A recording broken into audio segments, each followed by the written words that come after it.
Buenas noches, licenciado y maestrando. Nosotros somos el grupo número 1 y trataremos el tema de riesgo de liquidez, como tal el riesgo inherente, y los integrantes somos Marilyn Rabanales, Douglas Urrutia, Alondra Medrano, Miria Sujuy, Byron Aguilar y su servidora Gloria Elizabeth Lima. Riesgo inherente de liquidez es el riesgo que es inherente a la actividad de las entidades financieras. Incapacidad de una organización de disponer de los fondos necesarios para hacer frente a sus obligaciones. Puede presentarse por el lado del activo o por el lado del pasivo, pero en su análisis analizamos ambos. La gestión del riesgo inherente de liquidez, según Basilea III, debe hacerse planteándose estrategias, políticas, coberturas por el gobierno corporativo y también los llamados índices de cobertura.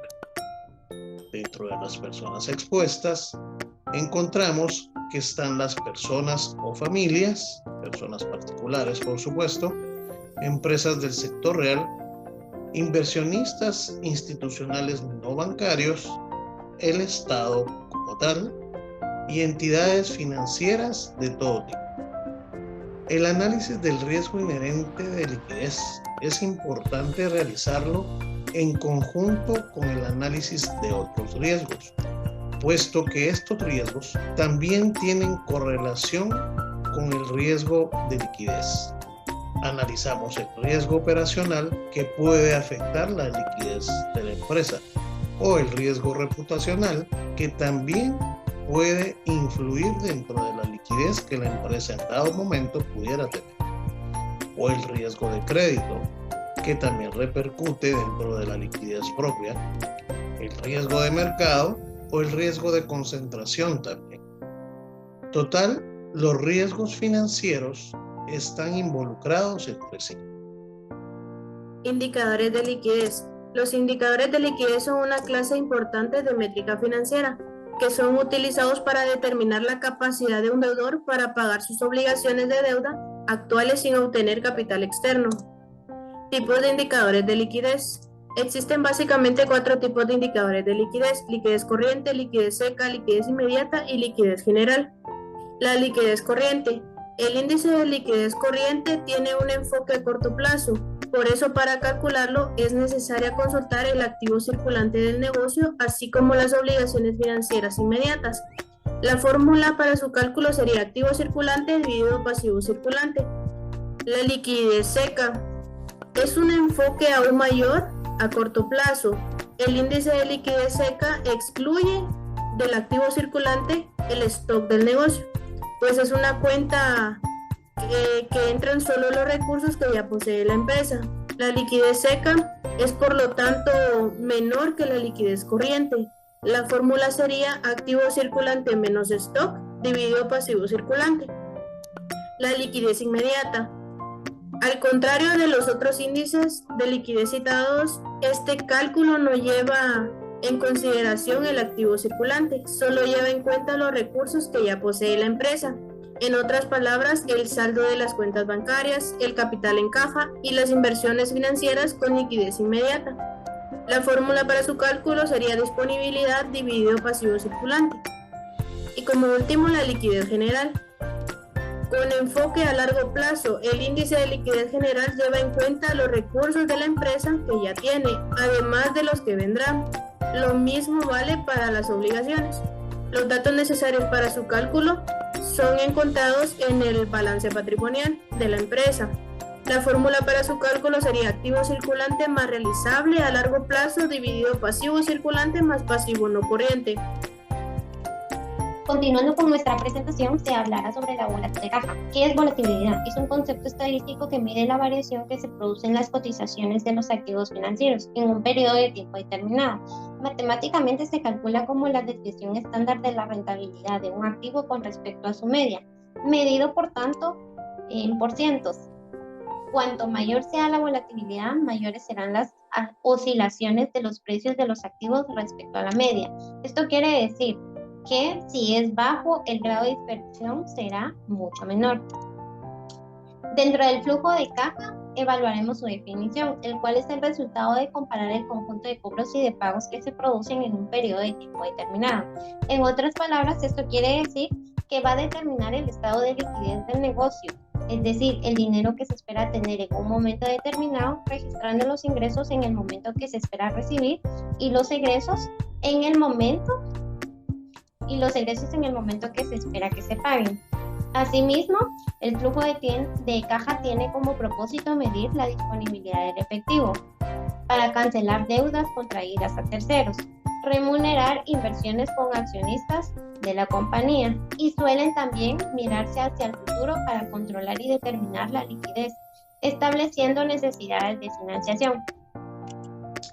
Aquí podemos ver algunos ejemplos de los ingresos y egresos que constituyen el flujo de caja, como las ventas al contado como ingresos, cobranzas de ventas del crédito, enajenación de activos.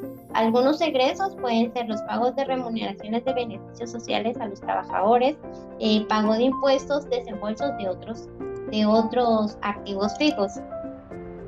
Por consiguiente, el flujo de caja permitirá evaluar la variación de tesorería generada por operaciones de la empresa. ¿Qué quiere decir esto? Que también podrá obtener una visión rápida sobre el estado de salud financiera de la empresa, identificar la estrategia de la empresa, tanto el crecimiento interno como externo, y cómo afectará en su futuro. Comprender cómo la empresa se genera como tesorería y cómo ésta se utiliza de un año hacia otro. El estado también es utilizado por varias razones. Como punto número 1, un buen indicador de liquidez, que gracias a esto se estará perfectamente informado sobre el estado de tesorería disponible. Por tanto, se sabrá qué riesgos merece la pena asumir en las decisiones estratégicas. Asimismo, también muestra variaciones del activo o del pasivo del capital, el cual permitirá cuantificar el importe de las salidas y los ingresos de fondo y la liquidez real de la sociedad. Como punto número 3, permitirá prever los flujos futuros utilizando un estado de flujo de caja para generar proyecciones de flujo. En otras palabras, esto quiere decir que la volatilidad en el flujo de caja, por tanto, si hay una alta volatilidad del flujo de caja, significa que habrá una alta probabilidad de experimentar escasez de efectivo debido a las inesperadas alteraciones del flujo de caja. Asimismo, si hay un alto nivel de efectivo, es un amortiguador de los choques que representa una alta volatilidad del flujo de caja. Continuando con el tema, ahora veremos la concentración de activos líquidos y financiamiento a corto plazo. Y entonces los activos líquidos, como característica de estos, se pueden medir por la facilidad o la certeza a la hora de realizar su cambio a líquido. El dinero es el recurso más líquido que existe, pero el grado de liquidez también se puede medir atendiendo a dos condiciones, que son las siguientes. Sería la facilidad con la que se convierte en líquido a corto plazo sin pérdida en su valor y la incertidumbre o la seguridad de la realización de la operación. Activos a corto plazo lo podemos definir como los activos que se liquidan a un plazo menor de 12 meses o pues un año, y la rentabilidad suele ser baja, pero el riesgo es menor. Y como ejemplo de esto podemos ver los depósitos bancarios a plazo fijo, las acciones de empresas cotizadas en bolsa, en los valores de renta fija que sean negociables y los fondos de inversión, entre otros. Ahora veremos el financiamiento a corto plazo. Y entonces este tipo de financiamiento se refiere a aquel en el que el pago de la deuda se establece en un periodo igual o menor a un año y se emplea principalmente para obtener liquidez para solventar problemas relacionados directamente a los ingresos. Y como ejemplo de estos podemos ver los créditos comerciales y los créditos bancarios. Asimismo, para elegir este tipo de financiamiento corresponde principalmente de los objetivos que tengamos y las necesidades, evaluando la capacidad de pago con la que se cuenta. Voy a seguir platicando de la rotación de las cuentas por cobrar. Bueno, si lo vemos desde una razón financiera, esta rotación nos permite conocer el grado de eficiencia en el cobro de las cuentas, así como la efectividad política en el otorgamiento de créditos. Vamos a hacer un ejemplo. Una fórmula para ver esta rotación de cuentas, tenemos aquí que podemos tomar las ventas al crédito dividido la cuenta por cobrar, y en donde ya le agregamos datos a esta fórmula, obteniendo dentro de esta operación 1.06. Y luego, para llevarlo a días, tomamos 360 días como un año dividido dentro del resultado que ya se tuvo acá arriba, y pues nos da como un número de 341. Ahora bien, ¿qué análisis le vamos a dar a estos datos? Bueno, la interpretación dice que las cuentas por cobrar rotan 1.06 veces en el año, es decir, cada 41 días. ¿Cómo así? Bueno, que de cada quetzal que yo doy al crédito, yo únicamente estoy cobrando el 6% o el 0.06%.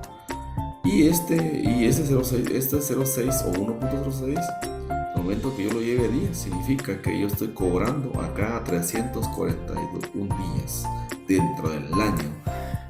Ahora, ¿qué riesgo inherente de acá? Pues que nuestra cuenta por cobrar no es efectiva. Hay una debilidad en este rubro, y por ende esa debilidad o ese riesgo inherente en la cuenta por cobrar nos va a llevar a que nuestra empresa tenga menos flujo efectivo para hacerle frente a sus operaciones o a deudas presentes.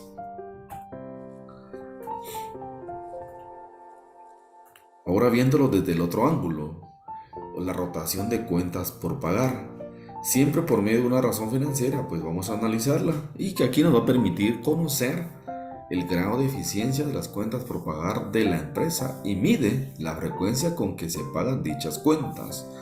¿Cómo así? Pues vamos a analizar también una fórmula. Dice que la fórmula es costo de ventas dividido por medio de cuentas por pagar. Esa es una, ¿verdad? Pues que hay otras. Y la resolución, pues le metemos datos a esta fórmula y obtenemos dentro de esta operación un 6.56. Normalmente traemos, para verlo en días, agarramos 360 días dividido dentro de lo que es de este resultado del 6.56 y nos da un número como 55. Ahora vamos a interpretar estos números. Dice que las cuentas por pagar rotan 6.56 veces en el año, es decir, cada 55 días. ¿Qué pasa? Tenemos una eficiencia. La administración acá sí tiene una eficiencia, o sea que está pagando su deuda por cada un quetzal el 0.56%, o sea, sí está siendo efectiva en la cuenta por pagar. Si vemos acá, pues de toda su deuda, el porcentaje es alto de pago. Ahora, si lo vemos ya en días, dice que acá 55 días está siendo efectivo pagos, pero viendo desde el lado del riesgo inherente de liquidez, tenemos aquí esta empresa. Si la vemos desde los ángulos, la cuenta por pagar contra la cuenta por cobrar, estamos cobrando en 341 días y estamos pagando en 55 días. ¿Qué quiere decir acá este análisis? Que nosotros nos estamos tardando más en cobrar que en pagar. Entonces aquí hay un problema. ¿Por qué? Porque la empresa en un corto plazo se va a quedar sin liquidez o sin efectivo para hacerle frente a sus demás cuentas o demás obligaciones. ¿Por qué? Porque está cobrando en más tiempo y está pagando en más corto tiempo. Tenemos el acceso a mercados de dinero. Mercados de dinero puede definirse como aquel en el que las empresas, bancos y entidades gubernamentales satisfacen sus necesidades de recursos financieros mediante la emisión de instrumentos de financiamiento que puedan colocarse directamente entre el público y los inversionistas. Y por otro lado, en el mercado al que se acuden inversionistas en busca de instrumentos que satisfagan sus requerimientos de inversión y liquidez. Algunos ejemplos de instrumentos que se negocian en el mercado de dinero son los certificados y bonos de tesorería, los depósitos a la vista, descuentos de certificados de depósitos negociables, descuentos de documentos comerciales, operaciones de reporto, pagares a corto plazo, entre otros. Los instrumentos de mercado de dinero se especializan por una seguridad fuerte en cuanto a la recuperación, por ser muy negociables y tener un nivel de riesgo bajo. Basilea II nos define el riesgo de mercado como la posibilidad de sufrir pérdidas en posiciones dentro y fuera del balance a raíz de oscilaciones en los precios de mercado.